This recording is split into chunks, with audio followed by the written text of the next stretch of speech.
इस वीडियो में हम मैनेजमेंट ऑफ मेल गोट के बारे में जानकारी लेने वाले हैं। ये मेल गोट जो है वो मेटिंग के लिए जो बकरा हम यूज करते हैं सारी बकरियों के साथ, उसके बारे में ये वीडियो है। ये एक बहुत ज्यादा इंपॉर्टेंट वीडियो है जो बकरी पालन कर रहे हैं और जो करना चाहते हैं उन सब लोगों के लिए। लेकिन उससे पहले मैं आपको एक बात बता देना चाहता हूँ कि मैंने मेरा व्हाट्सएप नंबर इस वीडियो में शेयर किया हुआ है, ताकि आप लोग मुझे, अगर आप लोगों को मेरा व्हाट्सएप ग्रुप ज्वाइन करना है तो आप लोग मुझे मेरे व्हाट्सएप नंबर पे मैसेज कर सकते हैं। लेकिन आप मुझे कॉल मत कीजिए, क्योंकि मैं जितनी भी जानकारी है वो सारी की सारी मेरे वीडियोस थ्रू देने की पूरा प्रयास कर रहा हूँ। आप लोग मेरे वीडियोस पहले देख लीजिए, उसके बाद अगर आप लोग कुछ डाउट है तो कमेंट बॉक्स में कमेंट कीजिए, मैं आपको वहां पे आंसर कर देता हूँ। और अगर आपको मेरे साथ बात करनी है तो उसके लिए मैं फीस चार्ज करता हूँ। अगर आपको वो फीस पेड करने की तैयारी है आपकी तो आप मुझे बात कर सकते हैं। तो आइए दोस्तों, अभी हम वीडियो शुरू करते हैं। तो management of male goat for mating. तो सबसे पहले मेटिंग का जो मेल गोट है उसका मतलब क्या है। मेटिंग गोट का मतलब ये है कि जो बकरा आप आपके बकरियों के लिए यूज करते हो मेटिंग के लिए, उस बकरे का किस तरह से आपको ख्याल रखना है और किस तरह से आप उसको फीडिंग करना है, किस तरह से आपको उसको रखना है, इसके बारे में ये वीडियो है। तो सबसे ये जो चीज है ये सबसे इम्पोर्टेंट है, क्योंकि जो मेल गोट है आप जिसको आप मेटिंग के लिए यूज कर रहे हो, उसके ऊपर ही आपका जो बकरी से प्रोडक्शन होने वाला है बच्चों का वो डिपेंड करता है। अगर ये मेल गोट स्ट्रांग है और बहुत अच्छे ब्रीड का है और 100% ओरिजिनल ब्रीड का है तो आपके जो होने वाले बकरियों को जो बच्चे हैं वो भी स्ट्रांग पैदा होंगे। लेकिन अगर ये मेल गोट जो आपने मेटिंग के लिए यूज किया है वो स्ट्रांग नहीं है तो बच्चे हैं वो पैदा होते हुए मरे हुए या वीक पैदा होंगे। तो ये इसलिए जो मेटिंग का जो गोट है, मेटिंग का जो मेल गोट है, उसका किस तरह से ख्याल रखना है और उसके फीचर्स क्या होते हैं इसके बारे में मैं अभी आपको बताऊंगा। तो सबसे पहले उसके फीचर्स के बारे में हम बात करते हैं कि मेल गोट जो मेटिंग के लिए आप यूज कर रहे हो, जो बकरा है, सबसे बड़ा जो बकरा आप आपके शेड में बकरियों के साथ रखने वाले हो, वो किस तरह का होना चाहिए। तो सबसे पहली बात आती है कि वो सबसे बड़ा होना चाहिए, ह्यूज इन साइज, मतलब सबसे बड़ा होना चाहिए। आपकी जितनी भी बकरियां है आपकी शेड में, उन सारी बकरियों से वो बकरा जो है सबसे बड़ा होना चाहिए, हाइट में सबसे बड़ा होना चाहिए, साइज में सबसे बड़ा होना चाहिए। उसके बाद यंग, मतलब वो यानी जवान होना चाहिए वो बकरा, ऐसा 5-6 साल का बूढ़ा बकरा नहीं होना चाहिए, मैक्सिमम 1 या 2 साल का ही बकरा होना चाहिए। उसके बाद जो बकरा आप मेटिंग के लिए यूज करने वाले हो, वो जो बकरा है, वो जो मेल गोट है, वो 100% प्योर ब्रीड होनी चाहिए, वो क्रॉस ब्रीड नहीं होनी चाहिए। अगर वो क्रॉस ब्रीड होती है तो जो बच्चा बकरियों को पैदा होने वाले हैं वो उनकी इम्यूनिटी पावर जो है वो बहुत ज्यादा स्ट्रांग नहीं रहती, वो इम्यूनिटी पावर कम होती है, इसलिए बच्चों का जो मॉर्टेलिटी रेशियो है वो ज्यादा हो जाता है।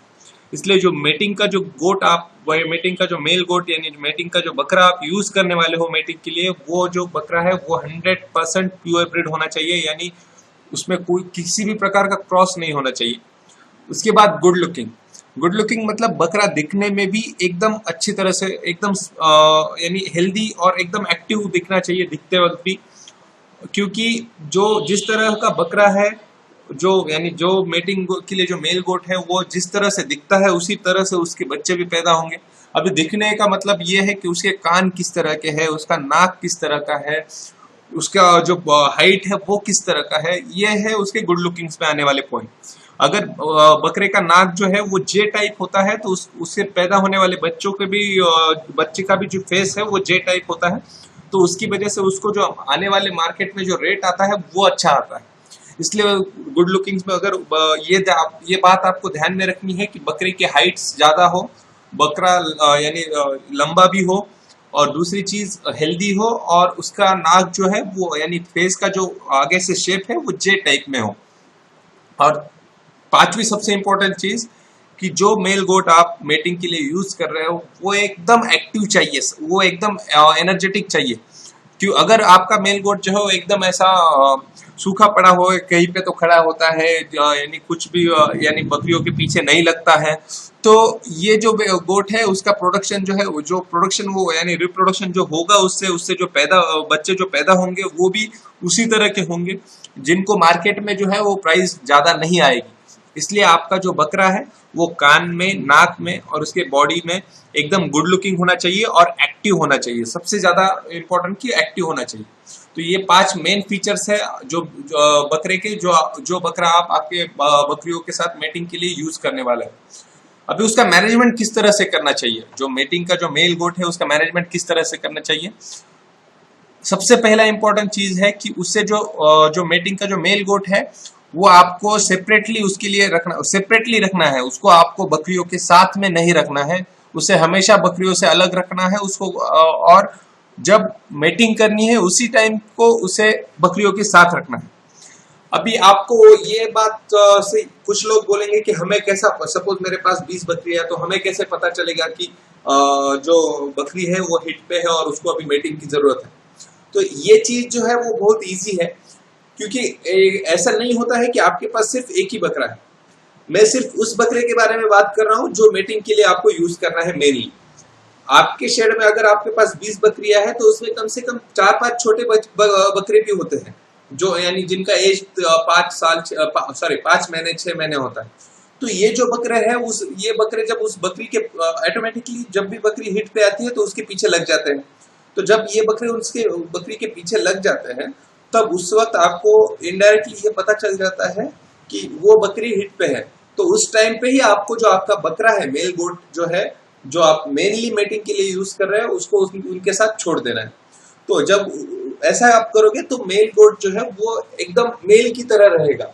अगर उनको उस बकरे को बकरियों के साथ में रहने की आदत लग गई तो उसमें वो एक्टिवनेस नहीं रहती है जो उसमें होनी चाहिए। इसलिए उसका रहने के लिए जो उसका अरेंजमेंट है वो सेपरेटली होना चाहिए, आपकी सारी बकरियों के साथ नहीं होना चाहिए। उसके बाद उसका डाइट, अभी जो फीडिंग है वो आप सारी बकरियों को जो देते हैं वो ठीक है, वो सबको दे दीजिए। लेकिन जब आप किसी बकरी को मेट करते हो आपके बकरे के साथ, तो उस बकरे को उस टाइम पे उसका एनर्जी जो है वो बहुत ज्यादा कंजम्पशन हो जाता है। इसलिए उसका फीडिंग डाइट जो है उस दिन का वो बढ़ना चाहिए और उसको इसी हिसाब से एक्स्ट्रा डाइट आपको देना चाहिए, ताकि वो आने वाली मीटिंग के लिए फिर से उसी तरह से एनर्जेटिक हो सके।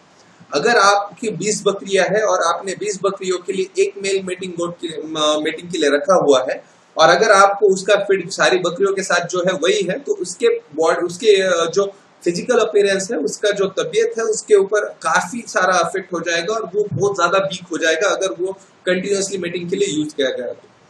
तीसरी सबसे इंपॉर्टेंट बात, जो मेल गोट जो मेटिंग के लिए आपने रखा है उसको डीवर्मिंग जो है उसका बहुत डीवर्मिंग पे भी आपको ख्याल करना है। उसका डीवर्मिंग टाइम टू टाइम करना है और डीवर्मिंग जो है वो उसके वेट के हिसाब से करना है, ताकि वो जो बकरा है वो हमेशा फिट रह सके, हमेशा हेल्दी रहे।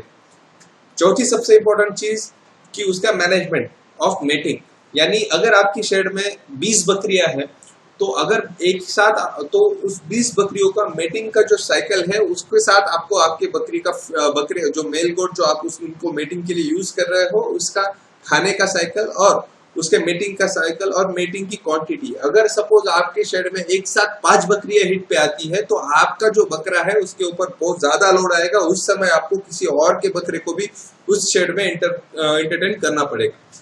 लेकिन अगर आपकी एक दिन में मैक्सिमम एक बकरा जो है वो 2 मीटिंग कर सकता है, यानी 2 बकरियों की मीटिंग कर सकता है, जो कि इफेक्टिव होती है। वैसे मीटिंग करने के लिए एक बकरा एक दिन में 5 या 6 बकरी भी मेट हो सकती है, 5 या 6 बकरियों के साथ भी मेट हो सकता है, लेकिन जो रिजल्ट है वो इतना इफेक्टिव नहीं आएगा। उस केस में आपको अगर वो, इसलिए आपको ये ध्यान में रखना है कि एक दिन में मैक्सिमम आपको 2 ही मीटिंग करनी है अलग अलग बकरियों के साथ। यानी एक बकरी के साथ उसके 2-4 बार मीटिंग होती है तो कुछ प्रॉब्लम नहीं है, लेकिन अगर बकरी चेंज होती है तो मैक्सिमम 2 बकरियों के साथ ही एक दिन में आपको मीटिंग करना है। अगर ऐसा अगर ऐसा होता है कि आपके शेड में 20 बकरियां है और एक साथ ही आपकी 5 बकरियां हिट पे आई है, तो बाकी 3 बकरियों के लिए आपको किसी और का बकरा ढूंढना पड़ेगा ताकि उनसे इफेक्टिव आपको प्रोडक्शन मिल सके। इसलिए मीटिंग, मैनेजमेंट ऑफ मीटिंग और मीटिंग क्वांटिटी वो इंपॉर्टेंट चीज है। और सबसे लास्ट में changing of mating male goat for every 2 years, यानी आपका जो बकरा है वो सिर्फ आपके शेड में 2 साल तक ही रखना है, उसके बाद आपको उसको बेचना है और नया बकरा लाना है। ये चीज जो है वो आपको पूरे ध्यान के साथ ही करना पड़ेगा। और इसके लिए और एक सोल्यूशन है, अगर आप आपके बकरे को बेचना नहीं चाहते तो किसी और का ऐसा शेड देखिए जहां पे बकरी पालन हो रहा है, तो आप हर 2 साल को आपका बकरा उसके शेड में भेज दीजिए और उसका बकरा आपके शेड में भेज दीजिए। ये इसलिए जरूरी है ताकि आपके साथ आपके जो बच्चे पैदा होने वाले हैं आपके शेड में, उनका मॉर्टेलिटी रेशियो जो है वो कम रहे, वो जो मरने की संख्या जो है वो कम हो। क्योंकि अगर 2 साल तक सेम बकरा आपके शेड में रहता है तो उसका एक इनहेरिटेंस पैदा हो जाता है, उसकी वजह से उसके सारे रिलेटिव उस गोट्स यानी जो भी उससे प्रोडक्शन होने वाले जो उसके बच्चे हैं उसके साथ ही उसका मेटिंग होना शुरू हो जाता है, जिसकी वजह से जो बच्चे पैदा होंगे वो ज्यादा स्ट्रांग नहीं होंगे, वो वीक होंगे और उनकी मरने की जो चांसेस है वो बहुत ज्यादा होंगे। इसलिए आपको इस बात पे ध्यान देना है कि मेटिंग का जो बकरा आप रख रहे हो आपके शेड में वो हर 2 साल को आपको चेंज करना है। तो आपको अगर ये दोस्तों वीडियो पसंद आया हो तो लाइक कीजिए, आपके वो सारे व्हाट्सएप के ग्रुप में शेयर कीजिए, और अगर आपने ये मेरे चैनल को सब्सक्राइब नहीं किया है तो चैनल को सब्सक्राइब कीजिए, और सब्सक्राइब बटन की साइड में ही जो बेल का आइकॉन है उसे भी क्लिक कर दीजिए ताकि आपको मेरे आने वाले वीडियोस का नोटिफिकेशन मिलता रहे। और इसी वीडियो के डिस्क्रिप्शन बॉक्स में मैंने मेरा व्हाट्सएप ग्रुप का लिंक भी शेयर किया हुआ है, आप उस लिंक को यूज करके मेरे व्हाट्सएप ग्रुप ज्वाइन कर सकते हो। मेरा फेसबुक पेज का भी यूआरएल मैंने शेयर किया हुआ है, आप उस फेसबुक पेज को भी लाइक कर सकते हो ताकि आपको मेरे सारे वीडियोस का अपडेट मिलता है। Thank you.